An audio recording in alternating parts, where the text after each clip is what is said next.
of She Angel Investors and co-founder of the She Angels Foundation. I'm also the podcast host of Invest in Her and an award-winning producer, author, and TEDx speaker. Our show, Invest in Her, features phenomenal female founders and funders. As you know, women receive less than 2% of venture capital funding. Our series is about accelerating the funding of women by connecting them to funding resources. Let's meet today's guest. Today's guest is the founder of TomboyX, a game-changing niche fashion company. Please welcome to the show, Fran Dunaway. Hey, Fran, how are you? Hi there, I'm doing great. Thanks for having me. Oh my gosh, so happy to have you on. Your story's amazing, and I think it'll resonate with a lot of people.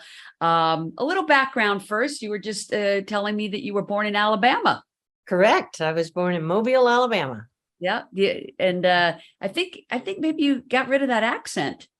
Yeah, I was actually an Army brat, and so very adaptive to my environment. Oh, I see. Okay, but now you have winded up in San Francisco.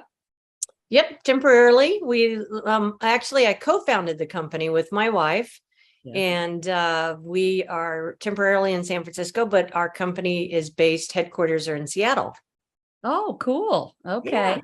Yeah. Well, you have quite a success story, and I am excited to share it with our listeners and tell them about your incredible shop. Let's first tell people what TomboyX is, and I'll let you tell them in your words. Sure. TomboyX is a gender-neutral apparel company. We started in the underwear space by producing the first boxer briefs made for women. And turns out if you get the fit and quality right, it'll fit any body type. So we had started about 9 years ago and have expanded our categories into swimwear, sleepwear, loungewear, and activewear. I love it. I think all people, whether it's LGBTQ or, other people that are binary or whatever, I think that everybody's looking for that niche clothing that, hey, this is for anybody. Man, woman, non-binary person, whatever, like we're just humans and we just want good fitting clothes, right? And I think you're in, obviously you're in the right place at the right time because TomboyX is taking off like crazy. You're super successful. You've had an ability to raise a lot of funding for this. And I want to talk about that because our listeners are always curious how they raise money. And then also too, I like to put people, on the radar for them to be shopping. They may not know about TomboyX.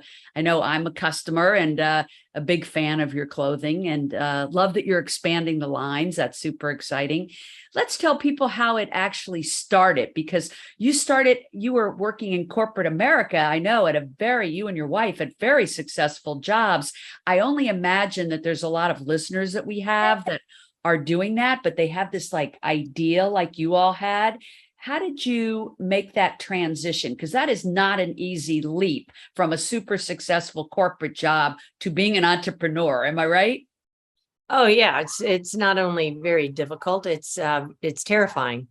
And like you say, when you have a perfectly good job, lucrative, and paychecks and insurance and all, vacations, stuff like that you don't get as an entrepreneur, because once you take the leap, you kind of have to go with it. And we really didn't know anything about running a business. I was a executive producer for political ads and partner at a media strategies company. Naomi was a sports massage therapist for Olympic level athletes. And so we knew numbers, but not in the sense of balance sheets and P&Ls. And we also didn't know a knit from a woven.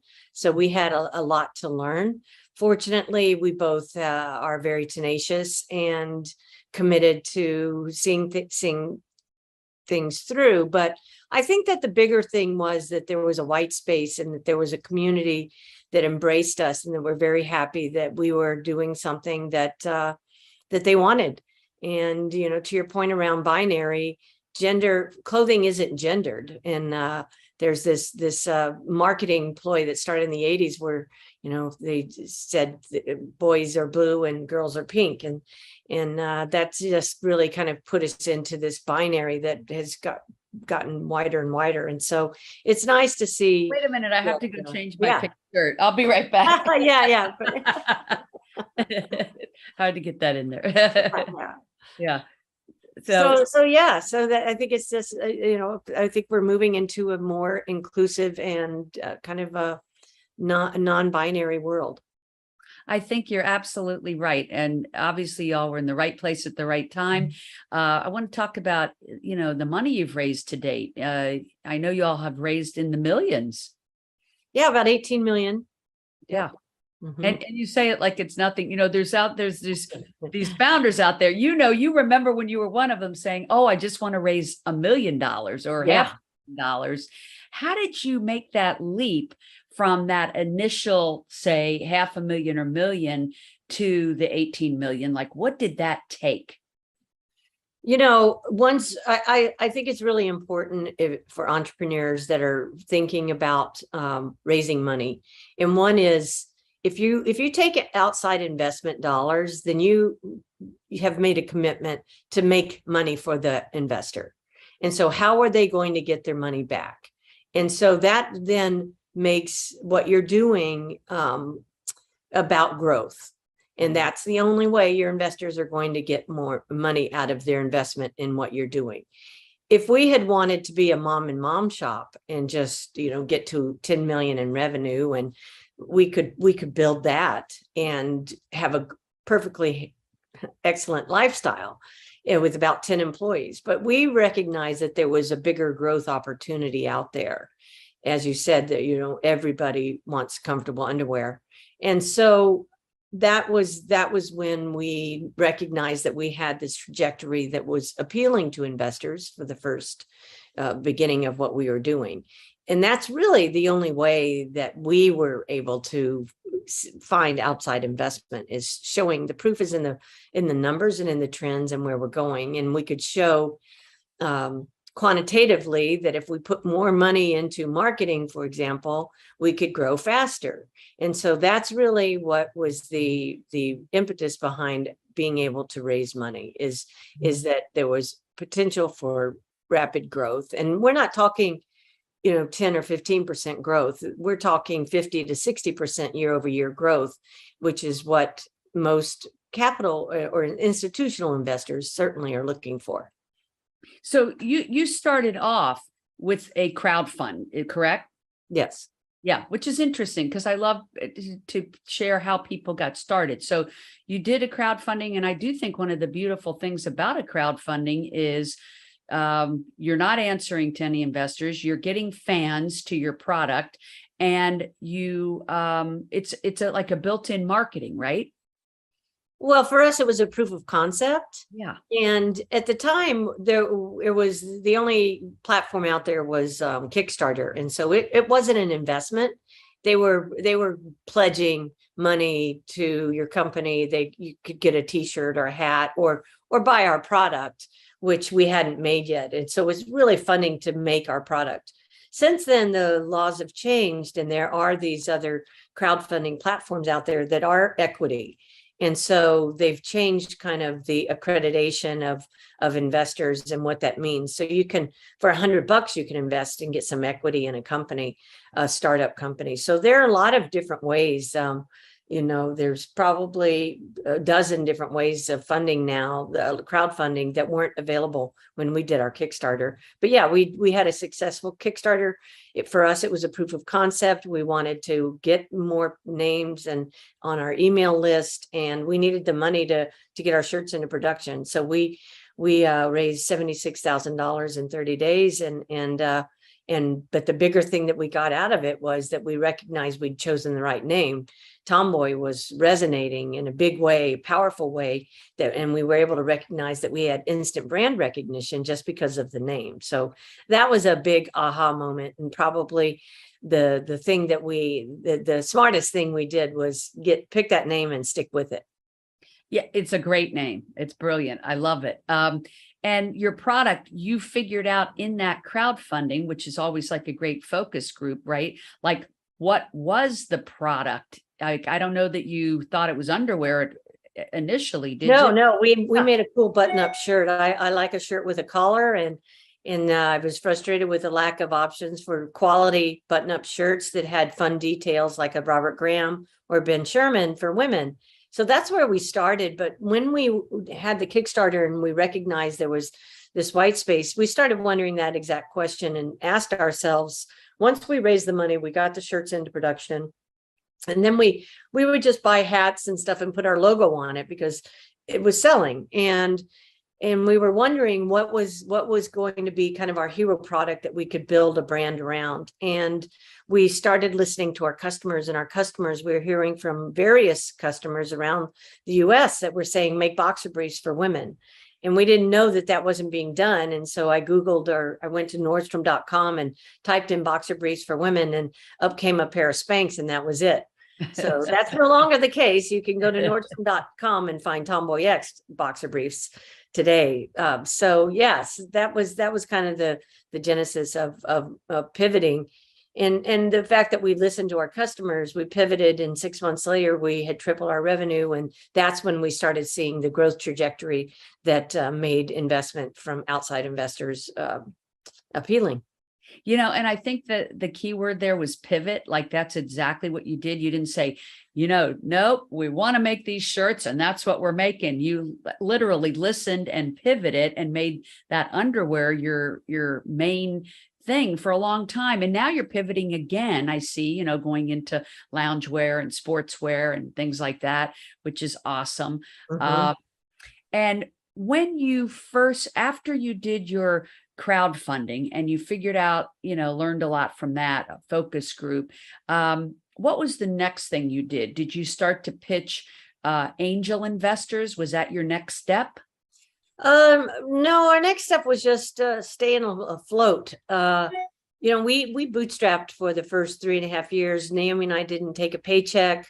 We did freelance work on weekends, or every other week. One of us would take a job, or she would see clients in the morning or in the evening as her massage clients, just to make it work. And every dollar that came back into the company was spent on the company.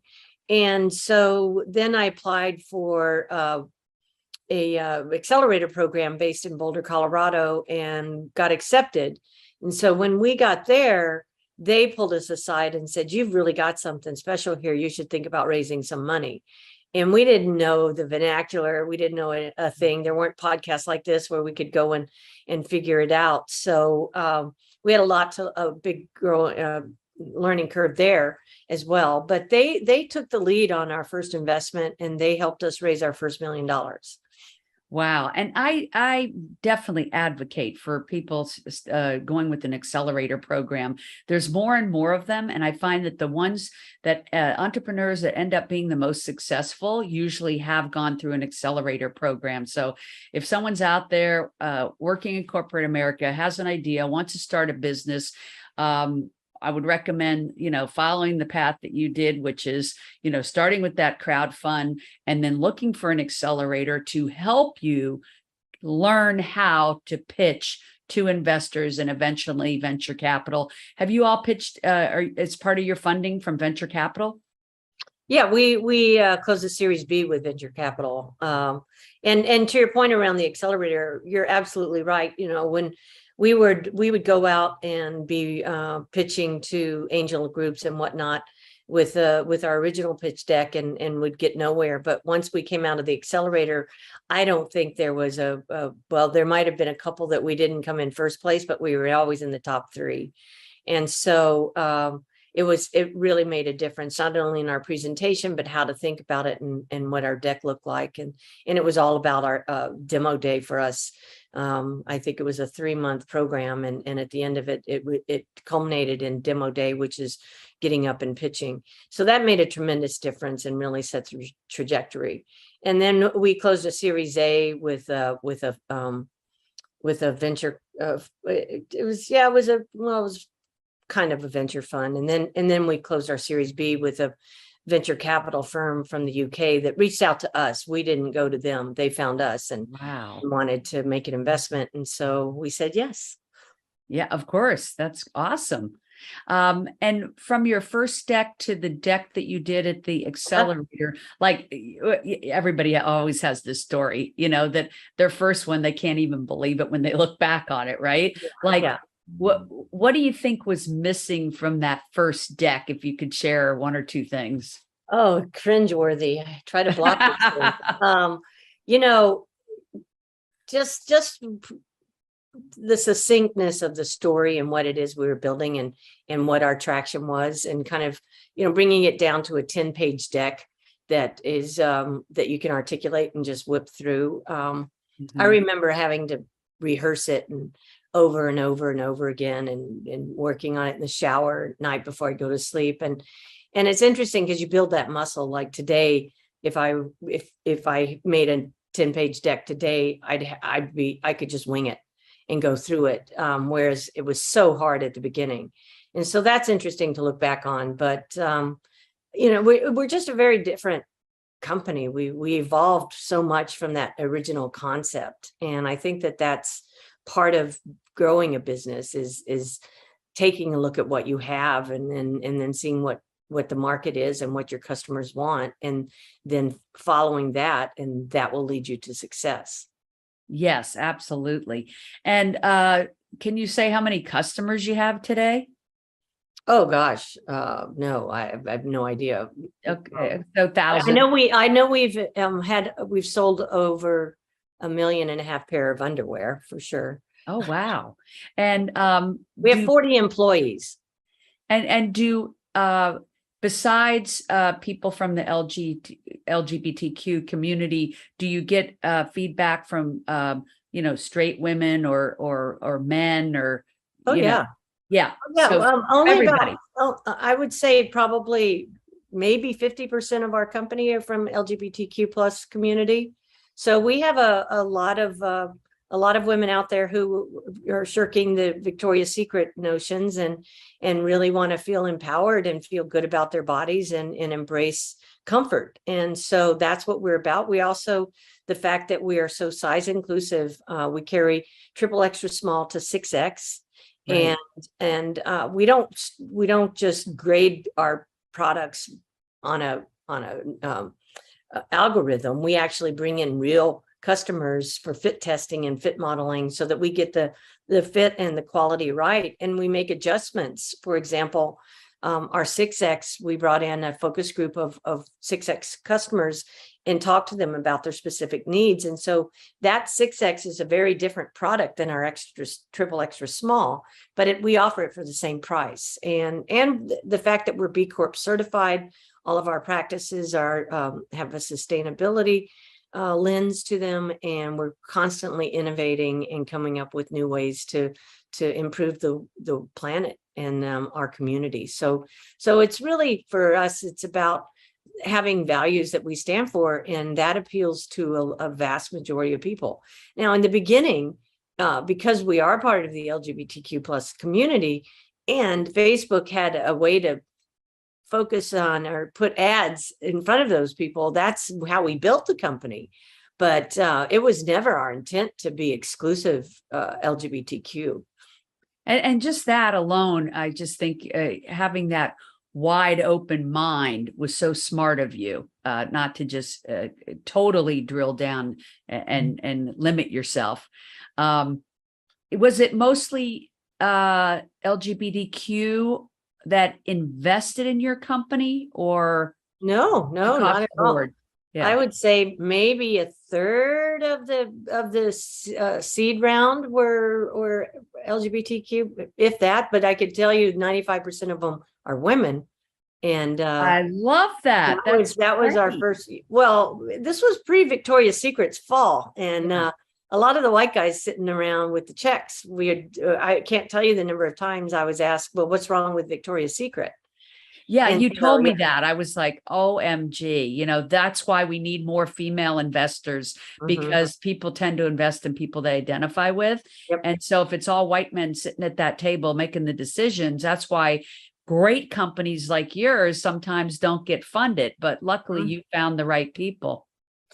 Yeah, it wasn't easy, but yeah, it took a lot of work. I spent the first 4 years of our company raising money. That was my full-time job. I used to say I had two jobs really.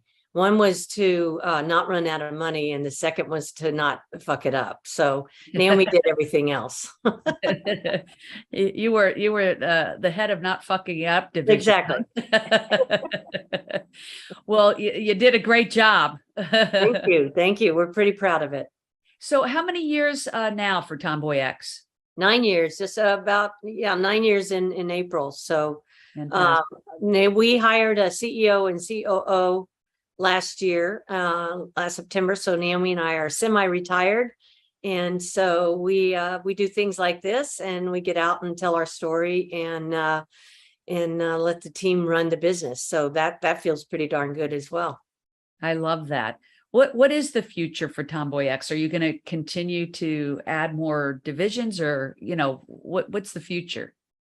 Yeah, we're actually expanding. We're hiring today. We keep growing. We look at continued growth, and just looking at awareness, brand awareness as we expand internationally. We've got some wholesale deals. We just had a wonderful collaboration with Target for Pride this past year. And so we're just looking at a lot of ways to just continue to grow. Yeah, and you mentioned Nordstrom. So is that a focus, getting into more stores? We will do some selective kind of pop-up shops, if you will. Nordstrom has been carrying us online for the past few years, so we'll continue that. And with the limited capacity, our Amazon, we're going to increase our presence on Amazon, and we're just we'll have some pop-up shops with various brands, but not going full on wholesale yet. Very cool. And back to the very beginning, when you had this idea and you decided, okay, people are asking for these boxer briefs. I think some people will say, oh, I have this great idea, but I don't know where to begin to manufacture it, to distribute it, all of those things. How did you know what to do? Like, how did you start to design and manufacture the product? Well, we had very early on one of our rainbow, I call them rainbow unicorn moments. And we had the shirts. We had a designer we worked with who's a friend. And so we had a conversation and said, hey, we're going to go this different direction. We're going into boxer briefs. I know that's not up your alley. So we'll see you later. And then we put into the universe, literally sat down, Naomi and I, and said, what we need is a person that knows manufacturing and sourcing. And a week later, I kid you not, I got an email from this woman named Julie Nomi, and she said, I've got 30 years of manufacturing and sourcing experience, and can I have a meeting with you? She was looking for clients. She had a consulting business. And so we met with her. Of course, we were so super excited and already bowing at her feet. And she was so adorable because she showed up to meet with us in our warehouse that had no air conditioning and no heat, and she presented us a PowerPoint about how she could help us, and it was just, I kid her about it to this day. So she really came on board when we decided to make boxer briefs. She came into our lives and she ran that part of the business. Last year, when we semi-retired, she fully retired from the company. So it was quite a milestone, and pretty remarkable that she just showed up like that. And so, yeah, magic happens. And so we didn't have to figure it out. She taught us. That's great. But you did do what I always say, what you say and what you think and what you put out there is what manifests. And you knew exactly what you were looking for, put it out there, and there it came. I mean, that's the way the universe works, right? It's like magic. Yeah, it was. It was crazy. Well, that is an amazing story. And I know it's been a long road, and, this is your 9th year and it doesn't happen overnight. That's why I always tell people, if you're going to be an entrepreneur, boy, you really better love what you're doing. And like you said, it's not easy raising money, but if you so passionately believe in it, you will get there, right? Absolutely. And Yeah. I'd like to tag on to what we were just saying in terms of the things that we didn't know, because I think that was more to your question. It wasn't, since we had someone that could do the manufacturing and sourcing, but the things we didn't know, we found mentors early on. Yeah. And that was critical. Naomi was running the back end of the business. So she found a guy that ran the back end of a successful kids clothing line. And he and his wife built it and sold it. And she would just go and take him out for beer and pick his brain and say, what do I need? What do I need to do now? Or how do I think about this? And I did the same thing. I found someone that really understood fundraising and marketing and digital marketing specifically. And we're close friends to this day. And so it's really finding the people that have been there before that are willing to help you. And they're out there. You just have to find them and then make that connection and build a relationship. Agree 100%. I think the biggest mistake some entrepreneurs do is they try to just figure it out all on their own. And really that doesn't make sense. We are not meant as human beings to be able to do everything, but the whole purpose of the universe and the dance is that you go find people who are great at what they do and love doing that you don't know about or, have the gift of doing. And that's kind of what makes it all work, right? Surrounding yourself with the people that do what you don't know how to do so you can do more of what you're great at, right? Absolutely. Yeah. Yeah. Well, thank you so much for sharing the journey. So happy for you. Such an amazing company. Love the products, such good quality products. And, really can't wait to see where it goes over the coming years, but you certainly fill an important niche. And we thank you for your dedication of creating something that was so necessary that did not exist. So bravo. Great. Thank you so much. I really appreciate it. And yeah, we like to do good work. Absolutely. All right, everybody, visit TomboyX and tell your friends about it. And thank you so much for sharing your story. I'm sure we've impacted some people's lives today, and that's what it's all about. So Absolutely. Make it a great week, everybody. Thanks so much, Fran. Remember, if you're looking to launch a business or grow your business, check out our e-course, 6 Ways to Fund Your Business, available at sheangelinvestors.com. Hi, I'm Kai Dickens, the director and co-producer of the new documentary film, Girls Just Want to Have Funds. And I'm the executive producer, Catherine Gray, founder of She Angel Investors. And as you know, women get less than 2% of venture capital funding. And we want to make sure people are educated about that and have the tools to fix it. And a movie is only part of the equation. The next part is an impact campaign, which will help roll our film out to film festivals, to women empowerment groups, to conferences, to universities, anywhere that we can reach people. Absolutely, and helps us create our website and resources so that we can actually help educate people about how they can get involved. So that's where you come in. Your donations help us create this grassroots campaign movement that you can be a part of in so many ways. Thank you so much for your time and hopefully your contribution. We're excited to be on this journey with you.